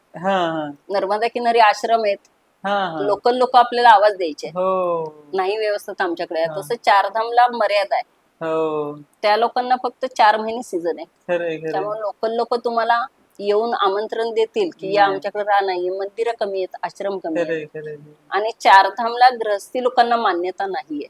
अच्छा नर्मदा किनारी व्हाईट ड्रेस कोड घाला आणि तुम्ही हा. परिक्रमावासी म्हणून फिरा, हा आश्रमवाला तुम्हाला कोणी देतो हो व्यवस्था. उत्तराखंडला विचारतात संन्यासी आहात का, हा आणि जर सफेद घातलं तर माई आहे का, म्हणजे माई पण ती संन्यास घेतलेली संन्यास. माई आहे का, हा तर ती व्यवस्था होती. नाही तर गृहस्थी लोकांना शक्यतो आहे की तुमची तुम्ही व्यवस्था करा, हा हा. नाही विचारत उत्तराखंडला. हा अनुभव आला की हा फरक म्हणजे हम्म. नर्मदेने वरती नेलं आणि तिच्या शंकराच्या ह्याने त्यांनी खाली आणलं खाली माणसाला, आणलंय. एकदम ताळ्यावर आणलं. की तिकडं हो. खूप अपेक्षा वाढल्या होत्या की अरे आम्ही परिक्रमावासी सगळी आहेत, आम्हाला सेवा हा. होती, तर सगळं मस्त आहे. उत्तराखंडच्या चारधाम यात्रेला हा अनुभव आला की तुमच्या जवळ काही नाहीये. उलट हे अपेक्षित असतं मला. हो. मला तर मजा येते, आनंद वाटतो. हम्म. कारण की साधना ही साधना असावी, तो असते. कम्फर्ट नसावा. नसावा. कम्फर्ट असला की ती नाही, साधना त्यामुळे नाही. चारधामचा आनंद वेगळा मिळाला. हो आणि मी परिक्रमेत असताना ना, आपलं ते जयंती माता मंदिर आहे, हा, तिथनं तो एक मधला पॅच आहे की तो तुम्हाला कंटिन्युअस चालावाच लागतो, चालावंच मध्ये खायला लागतं. काय 22 किलोमीटर. हा त्याचे किती 22 किलोमीटर 22 त्या किलोमीटर गाव आहे. सोडतो आपण. मी तर फार गोष्टी विसरून गेलो. मी मी धरलंय नाही. तिथंच आहे ना 10 वर्ष हो नर्मदा किनारी, त्यामुळे ते पाठ आहे ना हो सगळं असं. हो खरंय. तर ते त्यावेळेस मला एक साधू भेटलेले, त्यांना म्हटलं मला असंच जंगल आवडतं आणि असाच प्रवास आवडतो. हम्म. ते म्हटले मग आप चारधाम करिएगा. नाही, पण चारधाम त्यानंतर खरंच मी छान आहे. संसारात जास्त अडकलो. आता इथे नाही, एक धाम कर, हा. दरवर्षी एक धाम. जाताना चालत कर, येताना गाडी नाहीये, होय तोही आनंद होईल. 5-6 महिन्याचं रेंट जमा करून सगळं निवांत झालं की नाही, नक्की मग जाणार. चारधामचा मी तोच अनुभव सांगते की माझ्या बरोबर जे येणार होते तर हा. आम्ही एक जनरली हिशोब केला. हा ऍव्हरेजनी पर डे आपल्याला 500 रुपये खर्च पडेल, अच्छा आपला जर खर्च आहे तर. कारण हम्म. आश्रम कमी आहेत, लोकांचा भाव आहे का नाही, देतील का नाही हो. माहिती नाहीये. तर त्यांनी कॅल्क्युलेशन केलं होतं, साधारण 2 महिने आपल्याला लागतील, हा. तर महिन्याला 15,000 असे करत 30,000 आपल्याला लागतील. हो बरं, आम्ही गेलो 2022 म्हणजे लॉकडाऊन संपलं होतं, त्यांचा 2 वर्ष हम्म. व्यवसाय झालाच नव्हता. हो त्यामुळे त्यांचे ऑलरेडी रेट वाढले होते हम्म. आणि अपेक्षाही वाढल्या होत्या की आता जे पर्यटक येतील हम्म. त्यांच्यासाठी हाच रेट आहे, मग तुम्ही चालत या नाही तर गाडीने या, त्याशी त्यांना काही घेणं देणं नव्हतं. अच्छा तर असे करत आम्ही मग थोडी कॅश आणि थोडे ऑनलाईन पेमेंट, कारण हम्म. कुठं नेट नाही चाललं, हम्म. अशी व्यवस्था करून गेलो होतो. आणि आम्ही यमुनोत्रीलाच वेगळं झालो. त्याच्या आधीच्या पहिल्या हो. 4 दिवसातच आम्ही वेगवेगळे झालो. हा परिक्रमेचाच अनुभव आहे की येताना बरोबर येतो, पण हो. शेवट किंवा पूर्ण चालू ह्याची गॅरंटी सोबत नाहीये. राहत हा, नाही. तर चौथ्या दिवशीच असं वाटलं की नाही आपलं जुळणार, तुमचं तुम्ही मार्गाने जा, माझी मी मार्गाने येईल. परिक्रमेमध्ये पण एक स्त्री म्हणून, हम्म. मुलगी म्हणून एक, आता जरी कोणी असं विचारतात बाबा पुरुषांना जाऊ दे सोपं का? आहे, हा. स्त्रियांना कसं अवघड असतं, तर त्या बाबतीत तुमचा अनुभव काय होता? म्हणजे 2015-16च्या परिक्रमेत मी व्यवस्थित म्हणजे छाती ठोक सांगत होते की आपल्या आता कॉलेज शिकणाऱ्या मुलीला, हा 10वी झालेल्या मुलीला पाठवली तरी धोका नाहीये. हा हा. हा 2015-16चा. अच्छा, पण त्यावेळेस तो अनुभव असं एकटी मुलगी हा, चालते कारण त्यावेळेस जंगलामध्ये. तुमच्याकडे ते लेबल होतं की ती परिक्रमेत आहे मुलगी, हम्म. त्यामुळे तो लोक धोका जास्त नव्हता. रिस्पेक्टने हा, बघायचे. बघायचे. हम्म. पण आता काही अनुभव असे आलेत ना हम्म. की आता मी गॅरंटी नाही देत की आता निदान एकटी लेडीज असली तरी तिला सांगणार कोणतरी एक जण जोडील असू दे, अच्छा, कारण हा बदल आहे. असे जशी अनुभव पण आले. लोकांची संख्या वाढली तसे काही लेडीजला अनुभव आलेला आहे. अच्छा अच्छा किंवा अच्छा. चोरी होतीये. हा. तुमच्या वेळेस शुल्पानीवाली स्टोरी झालेली का तुमच्यासोबत? नाही, नाही त्यावेळेस ते निवडलेलं होतं. म्हणजे तोपर्यंत. मुळात त्यावेळेस त्यांना व्यवसाय मिळाले होते ना, गाडी हा मिळाली होती, शेती करायला लागले हा होते. मला वाटतं शुल्पानीचा अनुभव त्या 2012च्या लोकांपर्यंत येत असेल, हो 2010 किंवा 12. त्याच्या पुढे हळूहळू गव्हर्नमेंटने पण सुविधा दिल्या त्यांना. हा. तुम्ही त्या आश्रमात गेलेलात मग ते गोमसा. हा हा. दुसऱ्या परिक्रमेत मी 3 दिवस राहिले तिथे, तिथं का? कारण परत कधी येईन माहिती नाही मला, हो आवर्जून जाणं किती नाहीये. सुंदर हो, आश्रम ना तो. म्हणजे नाही लाईट, फक्त हो नर्मदा आपण बस. असं करत. आणि दुसरं पहिलं लॉकडाऊन चालू होतं, त्यामुळे आम्हाला कोणाचा डिस्टर्ब नव्हता. त्यावेळेस तर आम्हाला म्हणजे आम्ही चालत असताना कोणीतरी मगर पाहिलेली हा. त्या पाण्यात आम्ही उड्या मारून मारून आंघोळ केली होती. तुम्हाला गोमसाला. हा तुम्हाला तर आठवत असेल ना आम्ही काय हालत मध्ये आहे, हा. कसे मी तर काय बाबा वेगळंच. नाही, भोंगसाला आमच्या 2015ला ओंकार गुंडेनाचे आमच्याकडे 7 आपले पुण्यात पौरोहित ते करणारे 7 होते हा हा युवा, आणि 2 जुळले, म्हणून आम्ही त्यांना नवग्रह म्हणायचो. अच्छा. तर घोंगसाला पोचलो. दुपारी आम्ही मुगाची आमटी आणि भात खाल्ला. हम्म. जवळजवळ 150 परिक्रमावासी होते. अरे बापरे. आणि त्याच किनाऱ्याला 2 मगर शांतपणे पोहडलेल्या दिसल्या वा होत्या, वा. ज्यावेळेस आपण ती नदी पार करतो ना हा. तिथे. त्यावेळेस आश्रम खाली होता, हम्म. मैया जवळ होती. आणि मग रात्री पण आम्हाला खिचडी मिळाली, आणि खूप परिक्रमासी झाले म्हणून ज्याला जिथं मिळेल तिथं झोपलेले होते. हम्म. आणि 10 वाजता आम्हाला उठवलं, सगळ्यांनाच उठवलं. आश्रमातून एक जण आले, हा लेडीज आल्या, आणि त्यांच्या हातात डबा होता. हा अंधारात काहीच माहिती नाही, पण सगळ्यांना त्यांनी हातावर दिलं. हा खालो म्हणाले. खाल्ल्यावर कळालं तो गुलाबजाम होता. हा म्हणजे हे गणितच कळालं नाही की ह्यांच्याकडे हे होतं, त्यांनी दुपारी नाही दिलं, रात्री नाही, हा आत्ता रात्री झोपलेल्यांना उठवून का दिलं? का तर सकाळी आपापल्या मार्गाने जो तो जसं उठेल तसं निघून जातो. हा तर आम्ही सकाळी त्या महाराजांना विचारलं हा की रात्री असं असं झालं, कारण आम्ही 3 जणी मागे राहिलो होतो, बाकी सगळं आपापल्या सोयीने हा. निघून गेलो होतो. तर म्हणे रात्री तर नावा ज्या येतात त्या नावेतनं ते आलं होतं, अच्छा. आणि ठेवून काय करायचंय. म्हणजे हा. आश्रमवाल्यांनी असं नाही केलं की चला आता हे तर उद्या जातील, हा दुसऱ्या दिवशी येतील त्यांना देऊ. त्यांनी जे आहेत त्यांना आलं रात्री तेव्हाच. 10 वाजता सगळ्यांना, बरं सगळ्यांना पुरला तो. 150 लोकांना गुलाबजाम मिळाले. अरे बापरे. म्हणजे आश्रमवाल्यांची ही भावना. आज मी जर हो घरात असते तर मी थोडस बाजूला काढलं असतं. अरे जाऊ हो. दे, आता यांचे जेवण झाले, उद्याच्यांना बघू, ह्यांना कशाला खरे दिलं खरे. पाहिजे. म्हणजे हा भाव साधू लोकांचा काय विलक्षण. आहे का नाही. ती लोक तर खूप. परिक्रमेच्या मार्गात भेटणारी म्हणजे लोक. त्यांना मोह होत नसेल का, नाही खरे खरे. पण नाही दिसत तसं बघितलं तर. पण विलक्षण आहे. तुमचं परिक्रमेच्या आधीच परमार्थाचं म्हणजे नाही, 2015च्या आधीच तसं म्हणलं तर परमार्थ. 2015 पासन आधी स्वामींना जात होते अक्कलकोटला दरवर्षी. अच्छा अच्छा. हा. आणि 2015ला नर्मदा पकडली, तशी ह्या क्षेत्रात डीप मध्ये आले मग हम्म. हळूहळू. किंवा खरं सांगू, दुसऱ्यांकडनं शिकूनच खूप आले मी. हो हो. त्यावेळेस ते किती करतात किंवा काय करतात, हळूहळू ती गोडी लागली. तुम्ही आता जवळपास किती वर्ष सेवा करतात? 10वं वर्ष. 10 वर्ष तुम्ही सेवा आणि करता. नर्मदेने एक दिलं की कुठेही जायचं झालं तर पायी जा. हो. म्हणजे अक्कलकोट पदयात्रा दरवर्षी करतो. नरसोबावाडी ते अक्कलकोट हा जून मध्ये असते. शेगाव केली, उल्हासनगर ते शेगाव. हा. 4 धाम झाले. हा. कैलास मधले 3 कैलास केले. अच्छा तर ते एक वेळ लागलं म्हणायचं अच्छा. की पायी चालण्याचं. वारी राहिली. वारीच राहिली. मग हाच फरक आहे. म्हणजे वारीतले खूप जण नर्मदा किनारी येतात, आमंत्रण हो देतात किंवा परिचित आहे. हो. मग माहित नाही काय अजून माऊलींच्या किंवा पांडुरंगाच्या मनात काय आहे. नाही असं. की काय होते सांगू का, की अक्कलकोट वारी आमची ह्या हा. वारीच्या 1 दिवस आधी निघते. अच्छा अच्छा अच्छा. आषाढी वारी जी आपली हा आळंदीची आहे त्यांच्या आधी 1 दिवस ही निघते. हा. आता जे कानेबुवा होते ते हम्म. नाही तर त्यांचा आता नातू चालवतो परंपरा, हम्म. श्री संकेत. त्याचं वय असं की आता तरुण येतो, हम्म.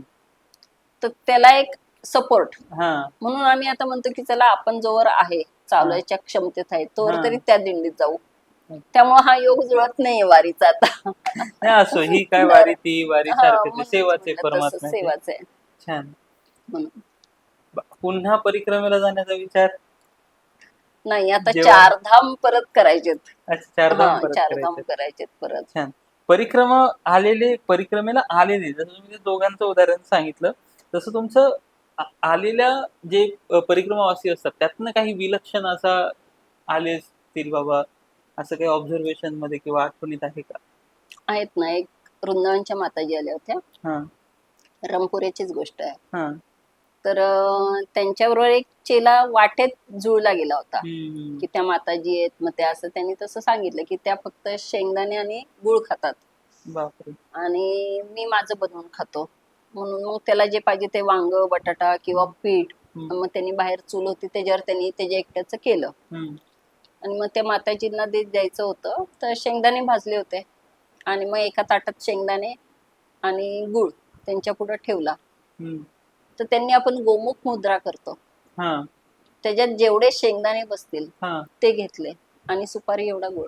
बापरे. हा त्यांचा दिवसभराचा आहार. काय गोष्ट करता? 25-30 किलोमीटर चालल्यानंतर जर ती साध्वी एवढ्या आहाराने अजूनही तुम्हाला फ्रेश दिसते, तर हा संयम किंवा हा निग्रह हा कुठला? नाही, आणि सायंटिफिकली जरी म्हणजे आपण एक शारीरिक क्षमतेच्या हिशोबाने बघितलं तर ते त्याच्यावर दिवसभर आणि आयुष्यभर हा, आयुष्यभर नाही, परिक्रमेत तरी माहितीये, कारण तसं बोलणं झालं नाही त्यांचं की हा. कायम त्यांचं हेच एका परिक्रमेचं पण तरी हे आहे. हा चलो दिवसभर आणि परिश्रम केल्यानंतर हा, तर ते बघितल्यानंतर ज्यावेळेस आम्ही स्वतःच बघतो, अरे आपण आश्रमात 4 महिने हेच खातो, तिखट खाता येत नाही किंवा कांदा लसूण वापरता येत नाही, ते सुटलं. अरे बापरे. ह्या इच्छा सुटल्या आणि त्यातून मग मी चैत्र नवरात्र त्यातून करायला शिकले की 9 दिवस ताक पिणार फक्त, तो पण 1 ग्लास. आणि आश्रमात उपलब्ध असेल तर डिमांड नाही करणार की आश्रमात नाहीये घ्या, आणि विकत पण आणणार नाही. म्हणजे त्या साध्वीचं 2019च ते, आणि त्यानंतर मी माझ्याकडे एक माझं त्यातलं घेतलेलं, तर हा प्रकार घेतला मी फक्त की मला जर उपवास करायचे तर मी ह्या पद्धतीने करू फक्त 9 दिवस, ती तर 4 महिने राहिली असेल तशी. म्हणजे ते खूप विशेष वाटलं की ही ताकद कुठून येते. सेवेमध्ये असं तुम्ही कधी असं झालंय का की परिक्रमावासी आले आणि आता काहीच नाही आपल्याकडे, मग परिक्रमावासींची सेवा घडताना काही प्रॉब्लेम आले असं काही? नाही, अजून तरी हा अनुभव नाही आलेला. कधीच नाही. कारण आपण जे सेवा केंद्र चालवतो तिथं आधी सगळा स्टॉक बघतो, तिथं व्यवस्थापन आहे हा, म्हणजे म्हणून तसं कसं म्हणजे त्याची सिस्टम कशी चालते?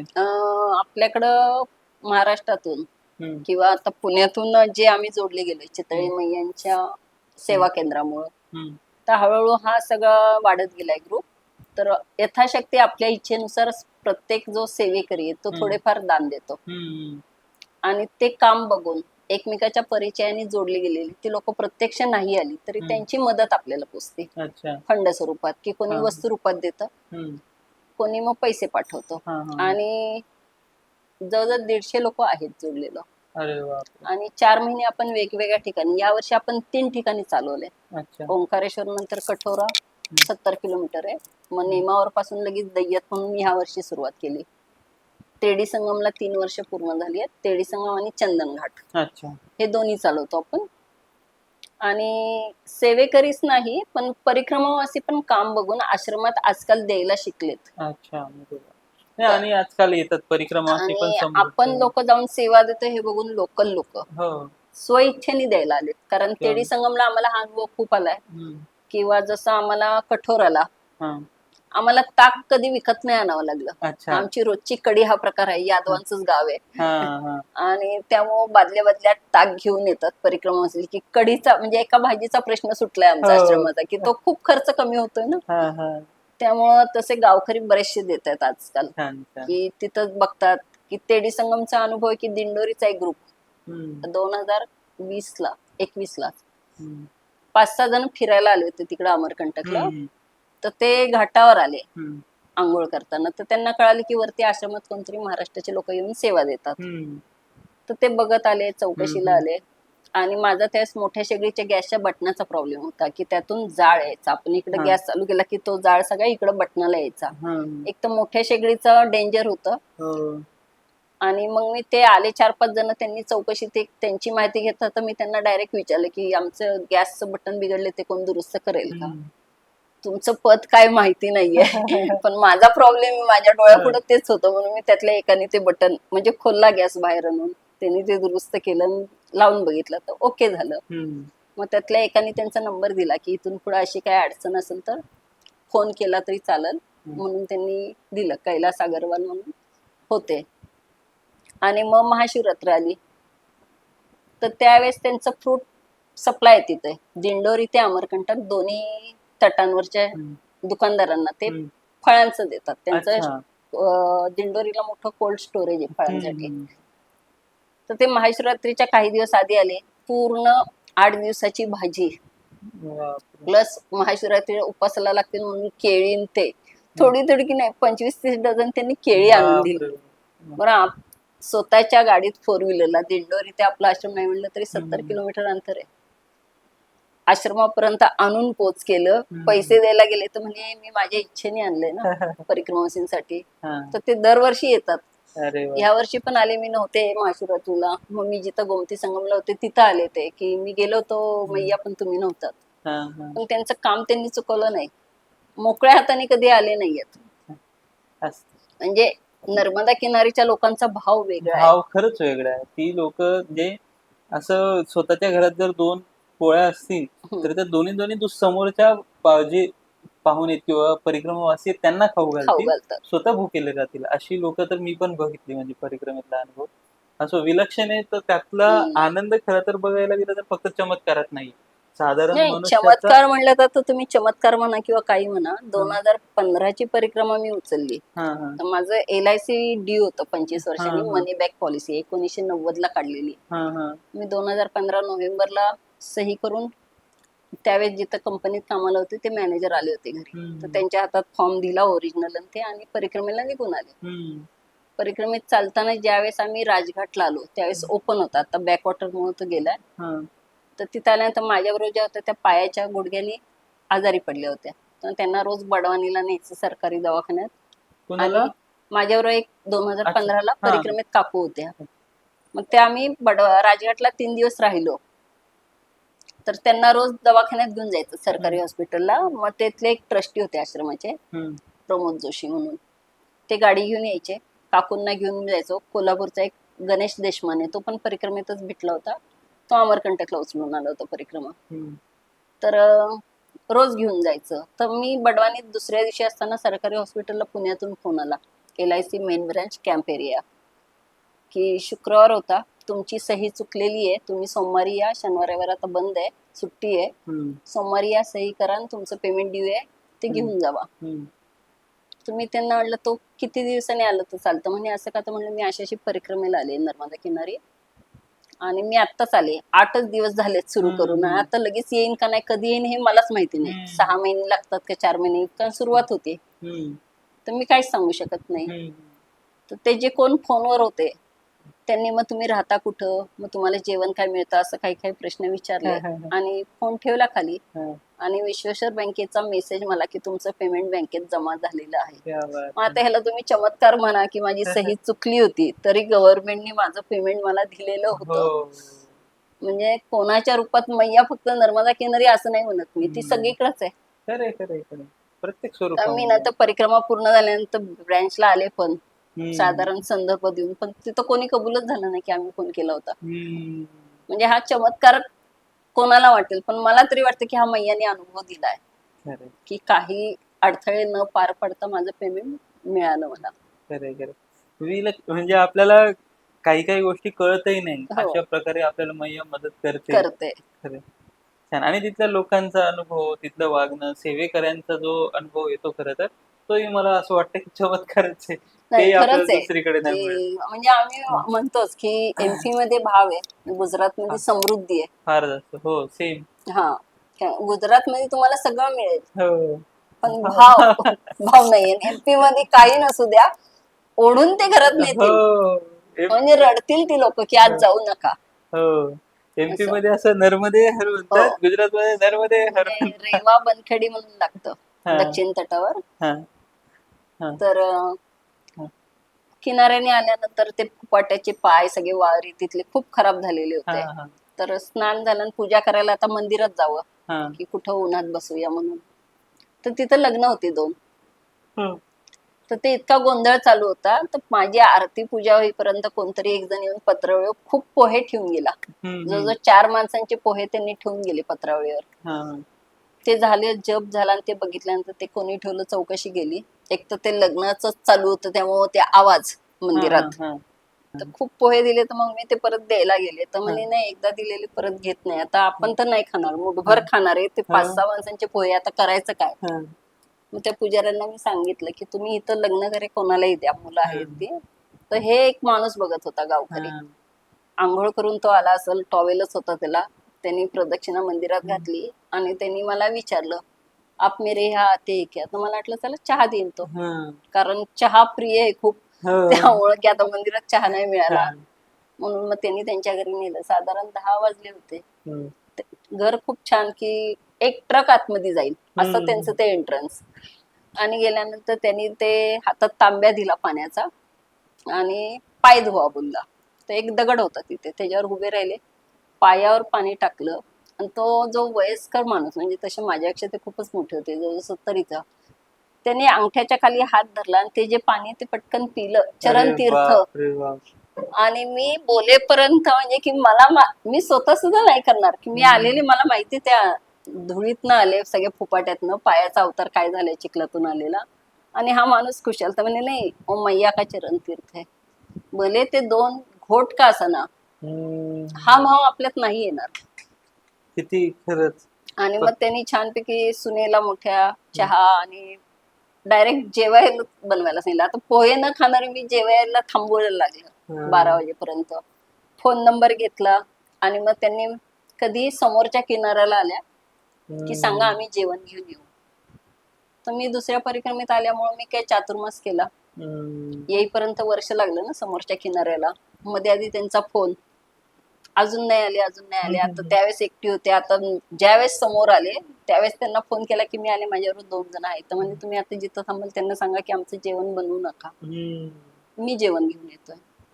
तर त्या माणसाला नाव चालवता येत नसताना तो डबा घेऊन तिघांचा नाव चालवत पलीकडे आला. आम्हाला तिघांना काळजी की ह्याला नाव येत नाही चालवता, ते प्रवाहात उलट सुलट काय झालं तर नाही. म्हणे वर्षभर आमच्या घरातली वाट बघते, तो मैया अभी तक फोन नहीं आया, घर गई क्या, फोन नहीं किया, आपको बताया नहीं, सामने आई तो ऐसे कैसे. म्हणजे त्यांच्या मनात पण उलट सुलट विचार की हो म्हणाल्यानंतर त्या आल्या का नाही. पण जेव्हा आल्यानंतरचा त्यांचा हा, मग मी माझ्यावर जे 2 पुण्यातले होते त्यांना हा प्रकार सांगितला की त्यांच्या घरात गेला हा प्रसंग घडला होता. तर चरण तीर्थ आणि त्याचा मागचा भाव, आज आपण पण कन्यांचं पूजन करतो, पाय धुतो. म्हणजे बघते मी सध्याचं उदाहरण, हे पाणी एखाद्या झाडाला निघून टाकतो. म्हणजे खूपदा वाटतं की त्या लोकांचा भाव काय असेल की त्याच्यात मैयाचं खरंच आलं असेल चरण तीर्थ. या लेवलला जायला आपल्याला वेळ आहे. हो, विलक्षण अनुभव आहे. असो, तर एक शेवटचं फक्त, तुम्ही जे परिक्रमा आता करतील लोक, ज्यांना इच्छा आहे किंवा जे प्लॅन करतात, त्यांच्याकरता काही सल्ला किंवा काहीतरी आपलं मार्गदर्शन काही आहे का, तुम्हाला त्यांना सांगावंच वाटतं असं? नाही, एक तर आहे ना की कोणीही करा परिक्रमा, पण मग एकतर मग तुम्ही नामस्मरणात वेळ घालवा. आवश्यक आहे तेवढं बोला. कारण संसारी जीवनातनं 4 महिने जे तुम्हाला बोलवलंय ईश्वराने, तर ते त्याच्यासाठी खर्च करा ना. बोलूच नका, अवांतर बघू नका असं नाहीये. मोबाईल पण कारणापुरता वापरा. जशी मोबाईलची बॅटरी संपते चार्ज, तसं शरीराचं पण तुमचं नामस्मरणचं चार्जिंग नसेल तर ते संपणार आहे ना लवकर. तर मला काय वाटतं की तुम्ही नामात राहा ना कायम. नाही, मी माझ्या गृहस्थी जीवनात येते त्यावेळेस मला अवधान नाही राहते, भरपूर व्याप असतात, मी नाव नाही घेत. आंघोळ झाल्यानंतर पूजा करतो, ती यांत्रिक असतं, डोकं एकीकडं, हात एकीकडं. पण नर्मदा परिक्रमेत जर त्या व्यक्तीला ती संधी मिळालीये ईश्वराने की माझ्या सानिध्यात जास्तीत जास्त तू काढ, तर मग तुम्ही त्यावेळेस का प्रपंचाच्या गप्पा करता. जसं मी संसारात राहून सारखं देवाचं नाव नाही घेत, मग तिथं जाऊन तुम्ही घरच्या का अरे तू हे केलं का ते केलं का. ज्याला खरंच परिक्रमा करायची त्याने 4 महिने खरंच संन्यास घ्यावा, विचाराने घ्यावा. शरीराने कृतीने तर ठीक आहे, पण डोक्यातले विचार पण थांबवा. एवढंच मला म्हणायचंय की राहा तुम्ही नामात. छान. असो, छान. तुम्हाला आपली भेट आठवते का? आठवते. बापूजी सांग त्या होते, गोष्टीची. बापूजी होते आणि कोण होतं आपलं ते, त्यांचं नाव विसरलं, बापूजी सोबतचे एक अविनाश पंड्या आणि आणखीन एक जण होते, ते जे होते लुकडे, त्यांचं नाव, त्यांना काहीतरी म्हणत होतो आपण, ते विसरलो मी, अण्णा का आप्पा काहीतरी. मजा होती. मी आपलं ओळख झाली तेव्हाच अनुभव आहे की तुम्ही आतापर्यंतच्या परिक्रमेत रंपुऱ्याला येईपर्यंत कुठेही 3 वाजता थांबला नाही. नाही. हो. आणि रंपुऱ्यालाच असे झालं की तुम्ही तिथं मुक्काम केला 3 वाजता. माझं काय, मी भरपूर वेळा वेगवेगळ्या ठिकाणी मी असं त्यांच्यासोबत काही दिवस चाललो, नंतर कोणासोबत काही दिवस चाललो, असं आय थिंक त्यानंतर आपण आजच भेटतोय ना. नाही, तू एकदा परत इकडे सद्धाराला आला होता, उपास होता तुझा, परिक्रमेतच आलो. आणि त्यानंतर आळंदीला त्यावेळेस आपण अरे सद्धारेला दुसऱ्या आश्रमात तुम्ही त्यावेळेस आलेला, खिचडीच्या वेळेचा तो. मी माझा तो पहिला दिवस आहे, मी काहीतरी 50-55 किलोमीटर चाललो होतो आणि माझा प्लॅन अजिबात नव्हता. मला फक्त आय थिंक तिथपर्यंत त्या दिवशीच काय मनात आलं, आणि ते अजिबात शक्य नव्हतं वाटत की इतक्या लांब, कारण की मी सकाळी फक्त 5-10 किलोमीटर चाललो असणार, अच्छा, 11-12 वाजेपर्यंत. आणि जे जय जय राम जय जय श्रीराम करत जे चाललं होतं, मग नाही चालत तुझ्यानंतर ती दोघं आली मला आलं वाटतं. माझ्या लक्षात. हा, सिद्धार्थ. नर्मदेच्या आठवणी ज्या आहेत त्या जरी फक्त डिस्कस करायचं म्हटलं तर माझ्या फक्त 2-3 रात्री अपूर्ण पडतील. नाही, मी फक्त दोन्ही परिक्रमेची एक तुलना सांगते. हा म्हणजे आजकाल सगळे म्हणतात की आम्हाला नर्मदा भेटली किंवा हा अश्वत्थमा भेटला का. हा तर 2015च्या परिक्रमेत मी शूलपाणेश्वर मध्ये आले, तर माझ्या बरोबरच्या दोघी, आम्ही गोमसा सोडल्यानंतर आम्ही तिघे आमच्या चालीने चालत होतो. 65 वर्षाची किरण, त्यानंतर नीला आणि मी. तर आमच्या तिघींमध्ये असं होतं की मी राजधानी एक्सप्रेस, की मी पुढे जाऊन थांबणार, या दोघी त्यांच्या चालीने येणार. आमच्यात जवळजवळ 2-3 तासाची गॅप पडायची. आणि हा पण त्यावेळेस पण मी चिडायचे. खरं माझा हा अनुभव पहिला होता सुरुवातीच्या 15 दिवसातला, की खलगाटच्या आधीचा, की माझ्याबरोबर ज्या काकू चालत होत्या, पाय दुखवल्याने त्या हळू चालत होत्या. मग मी त्यांची वाट बघणार. मग त्या आश्रमात बसल्यानंतर मी म्हणायची किती वेळ झाला मी त्यांचं ओझं घेऊन बसले. म्हणजे माझा जप नाही, माझं अवधान नाही, माझं फक्त हे अजून नाही आल्या, त्या अजून नाही आल्या, मी किती वेळ बसले, एवढं डोक्यात. तर त्या आश्रमात जी व्यक्ती होती त्यांनी मला एकच सल्ला दिला, की अगं तुला ईश्वराने किती छान चान्स दिला, की ते येईपर्यंत तुझं नामस्मरण किती होईल. तो बदल मला शूलपाणेश्वर मध्ये लगेच अनुभवायला मिळाला, की ह्या दोघींना वेळ लागायचा, माझा छानपैकी माळ होऊन जायची. मी ध्यानात जायचे 1 तास 2 तास. आता मला तो फरक नव्हता ना, की अरे ह्या अजून का नाही आल्या. तर शूलपाणेश्वरला आम्हाला घोमसाला भादलला पोचायच्या आधी, की मी पोचले आणि ह्या आल्याच नाहीत. महाराष्ट्र भादलला मी उतरले खाली, ह्या दोघी आल्याच नाहीत. माझ्याबरोबर त्यावेळेस जो ग्रुप होता त्यात गोवर्धन गोसाई म्हणून होते, तर ते दुसऱ्याशी म्हणाले की मैया आम्ही थांबू का. तर मी ह्या भरोशात, त्या दोघी येणार आहेत ना, मग माझ्यासाठी तुम्हाला काढवायचं, तुम्ही जाऊ शकता.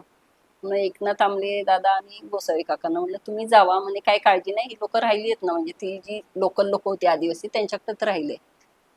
दुसऱ्या दिवशी पण नाही आल्या, तिसऱ्या दिवशी पण नाही आल्या. बापरे. आता 2-3 तासाचं अंतर वेगळं, आणि हे आता कारण पण कळाना, कारण नेटवर्क नाही.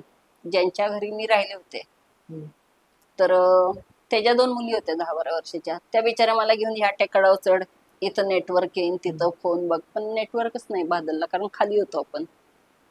आणि त्यांना कळायचं परिक्रमावासी येतोय, त्यावेळेस खुना आपल्या पाठ नव्हते, ह्यांना ते दंड कमंडल चमकायचं किंवा परिक्रमावासी ते जंगलात उतरताना. मग त्या सांगायच्या येत आहेत परिक्रमावासी. मग तिसऱ्या दिवशी आहे ना, मी जेवायला बसले होते 10 वाजता आणि त्या दोघी आल्या.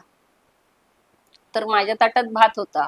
तर ज्या घरात जेवत होते त्यांचा मुलगा गुजरातला कामाला होता. तो 6 महिने काम करून तिथनं तांदूळ घेऊन यायचा. तर ह्यांच्याकडे भात हा प्रकार नव्हता मिळत. तर त्या मुली 10-12 वर्षाच्या, 3 दिवस मी राहिल्यानंतर मला लक्षात आलं की मी जेवल्याशिवाय त्यांची आई त्यांना जेवायला देत नाही का, आता परिक्रमावासी आहे. चहा पण मला आधी, मग त्यांना. बरं सगळ्यांना काळा चहा, मला दुधाचा, का तुम्हाला ते शेळीचं दूध घालून द्यायची. तर ह्या दोघी आले तेव्हा जेवत होते, तर माझ्याबरोबर जी किरण होती ती भाकरी न्यायला कंटाळली होती. भात दिसला, अनुराधा मी पण भात खाईन, त्यांनी पटकन ताट काढलं. आता मला असं सापडले की भात त्यांच्यासाठी मी पण थोडाच घेतला, की त्यांनी वाढला म्हणून, की यांना 6 महिने आता पुरवायचं आहे त्या पोरींसाठी. तर आता 10 वाजता कोणी परिक्रमावासी पुढचे जेवणारे नाहीत ना, 12-12:30, त्यावेळेस ते भाकरी द्यायची बाजरीची आणि मुगाची मटकीची डाळ आमटी असं. मी त्या नीलाला खुणवलं की भात थोडा घे, बाकीचं खातं. ती म्हणाली की हिला पण खाता येत नाही भाकरी, तर भात खाऊ दे. त्या लोकांच्यावर मला पण बोलता नाही आलं काही. तर जेवण झाल्यानंतर मग मी त्यांना सांगितलं की त्यांचा मुलगा जातो, तो जो कमवतो त्यातून ह्यांना हा पोरींना मिळतोय. एरवी त्या पोरी आहेत ते त्यांच्या वाटणीचं, पण आपणच लोक खातोय रोजचे परिक्रमावासी. तर मग तुमचं काय कारण आहे की 3 दिवस झाले मी इथं अडकले ना. म्हणजे मैयानी ती संधी दिली मला की पहिल्या परिक्रमेत मी शूलपाणेश्वरला भादलला 3 दिवस काढले, वाट बघितली तर. म्हणे ही आजारी पडली म्हणून त्या वरती राहिल्या होत्या. मग हळूहळू चालत आलो, गेलो. तर त्यांची वाट बघताना मी एका ठिकाणी असे टेकले होते. आता तू तर शूलपाणेश्वर केलेलं आहे, पहाड उतरतच आहे, आपण दमलेला असतो म्हणून बसतो, हवा येते तर जरासा डुलका लागतो. तर सॅकला टेकले आणि झोपलेच मी, गाढ झोपले. तर एका मुलीने उठवलं मला, 5-6 वर्षाची मुलगी उठो मैया नाही तो अभि नीचे गिर जाती. मग तिने बघितल्यानंतर लक्षात आलं की आपण झोपेत सरकलोय आणि तिरकं कलंडलेलो आहे, म्हणजे थोड्या वेळात खूप खाली नाही गेलो तरी पण कशाला तरी सरकला असतो. तर त्यावेळेस भानावर येऊन खाली उतरले राहिले. हा विषय 2015चा. 2019च्या परिक्रमेत मी आल्यानंतर लॉकडाऊन सुरू झालं 2020ला, त्यावेळेस मी त्या स्पॉटला आले. पहिल्या परिक्रमेच्या आठवणी दुसऱ्या परिक्रमेत येतात ना, इथं आलं की हे असं होतं, तिथं गेलं की तसं मिळालं होतं. तेव्हा म्हणजे दुसरी परिक्रमा करत नाही मी, पहिलीच परिक्रमा करत असतो. हा एक जनरली अनुभव आहे की जे नवीन येतात त्यांना सांगतो, अरे आम्हाला इथं हे पुढे ही सोय अशी, पहिल्याच्याच आठवणी येतात. त्या स्पॉटला आल्यानंतर सगळीकडे फिरलो.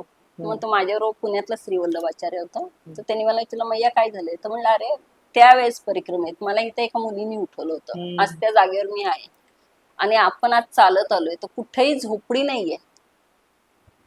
पुढं आहे का नाही बघू, पण खालून येताना तर नाहीये. मग आम्ही नंतर पुढे आलो, तिथेही नाही. मग त्या वर्षी ती जी उठवली ती कोण होती? हा मला 2020ला 15चा 5 वर्षाचा उलगडा. म्हणजे लोक म्हणतात, पण मला आज ती मुलगी आठवत पण नाहीये.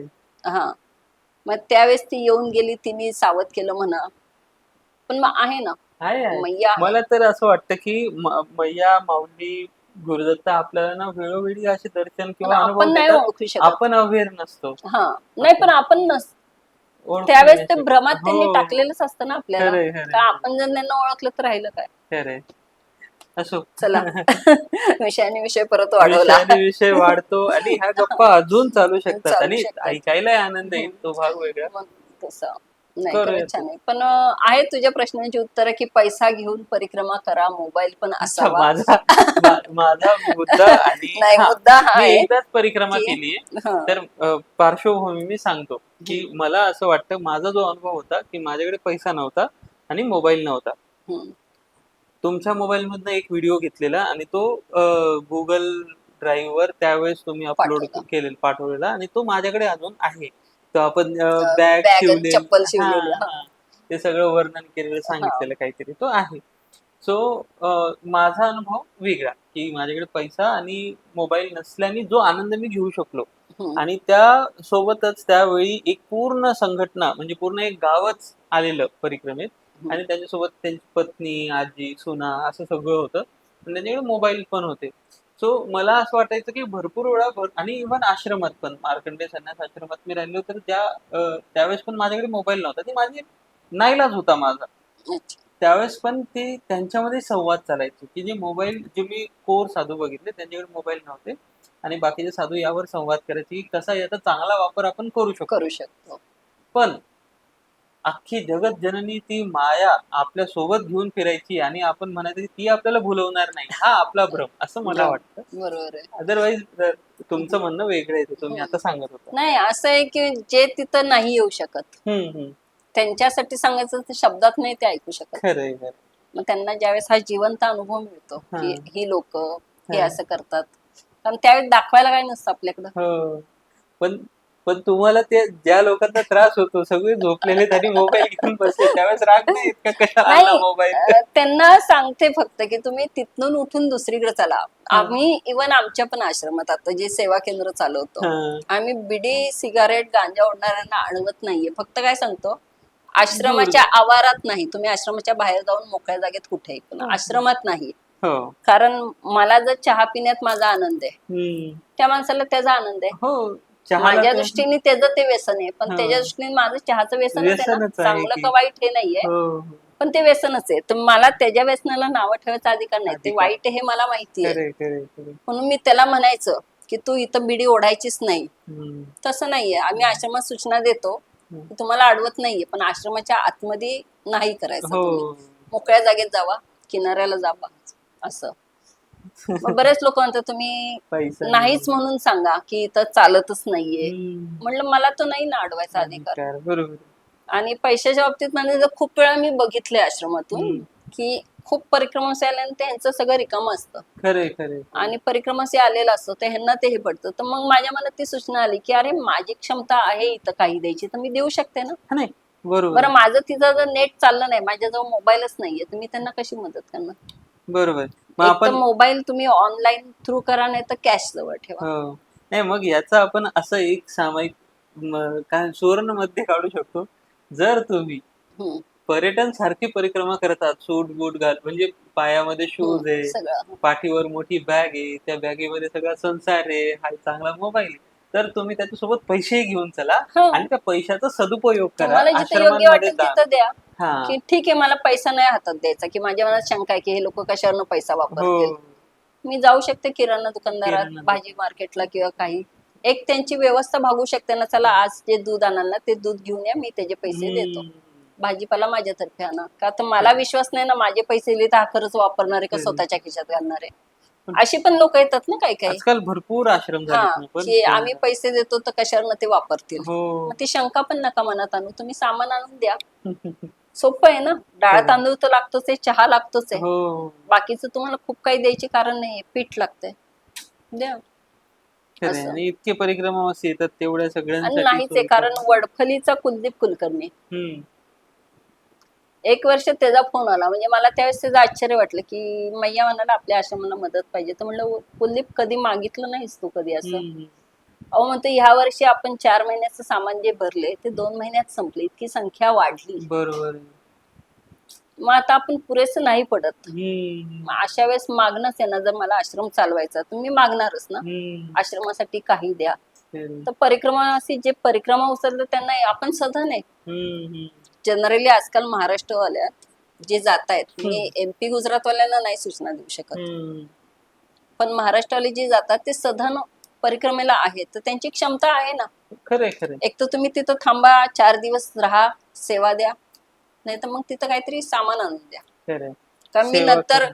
घरी गेल्यानंतर तुम्हाला पाठवेन किंवा घेऊन येईन हम्म. हे नाहीये. हे ना फक्त स्थान काय म्हणतो ना त्यावेळेस डोक्यात डोक्यात येतं. क्षणिक विचार असतो, हा नंतर मी येईन नाही. बरं का सेवेला. आणि त्या वलयाच्या बाहेर गेल्यानंतर मला मागचं संसारात आठवत पण अडकल्या. नाही. खरंय त्याच्यापेक्षा खरंय. आम्ही म्हणतो की हा सल्ला देतो की अरे म्हणता तुम्ही की आश्रमाची जबाबदारी सगळं द्यायची. हम्म. आश्रमवाले पण गृहस्थ आश्रमावर चालतो ना. हो. खरंय खरंय खरंय. गृहस्थ लोक मदत देतील हो. तेव्हा ते आपल्याला आश्रमात चालू. त्याच्यापेक्षा मग आम्ही म्हणतो की सरास पैसे ठेवा, प्रदर्शन नका करू खरंय खरंय. की मी एवढे देतोय तेवढे हम्म. देतोय की हे दिलेत, ही जाहिरात नको. खरंय.